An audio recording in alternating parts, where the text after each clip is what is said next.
Golf can feel confusing sometimes. You work on your swing, you collect data, you start to understand your tendencies, and somehow, instead of feeling clearer, you feel like you're thinking more over the ball. If you've ever wondered whether using data is helping your game or quietly getting in the way, this video is for you.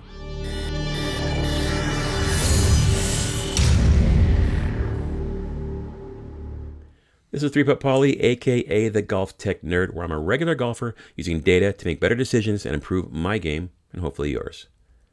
Now the goal here isn't perfect swings or quick fixes. It's understanding what's really happening well enough to make the next decision a little easier. Now before we go any further, let me say this clearly. Yes, I know I've been nerding out on data throughout the entire series. Dispersion, averages, ranges, launch monitors galore. But that's all intentional.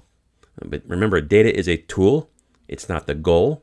And if data starts making you feel robotic over the ball, we need to put it back where it belongs.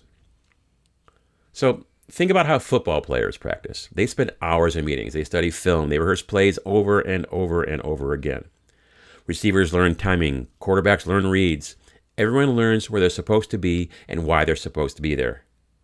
But on game day, no one in the field is looking at flip charts, looking at playbooks. That's the coach's job. They're reacting. They're reading the defense. They're trusting what they practiced. And data in golf works the same way.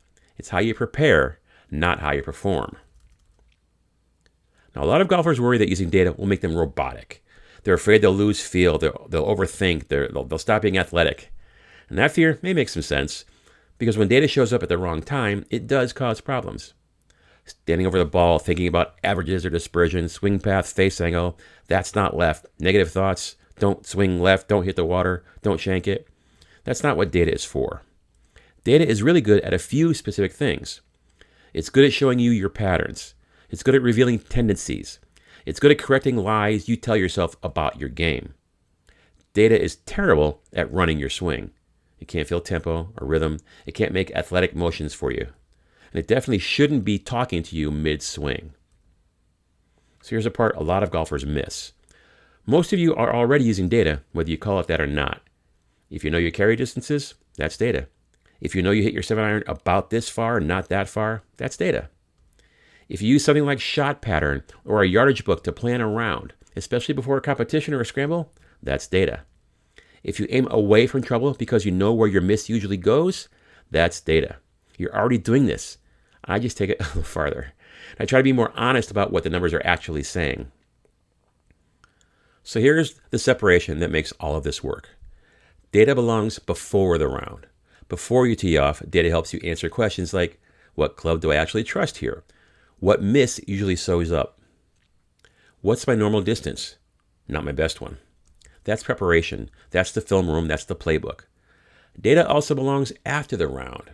After you're done playing, data helps you reflect. What held up? What drifted? What patterns showed up again? That's the learning part. But during the round, during execution, data needs to get out of the way. Over the ball, you should have one simple thought. A target, a tempo cue, a feel. Not 5 ideas, not a diagnosis, not a math problem in your head. One thought and swing the club. That's how athletes perform. Here's where I'll poke fun at myself for a little second here. If I'm not careful, I can absolutely overdo it. I can look at one bad shot and want to explain it with 6 different data points. And sometimes the right answer is just, that one wasn't great. Let's move on to the next one. Using data well doesn't mean using it constantly. It means using it at the right time. So here's a simple operating system that keeps you sane. Use data before the round to choose a plan. Use feel during the round to execute the plan. Then use data after the round to learn from it. No overlap. You're trusting feel doesn't mean ignoring reality. It means your feel is now informed. Once data has shown you your tendencies, your ranges, and your misses, your instincts get smarter. They're not guessing anymore. That's the goal. So not becoming robotic, not becoming mechanical, becoming informed, and then free.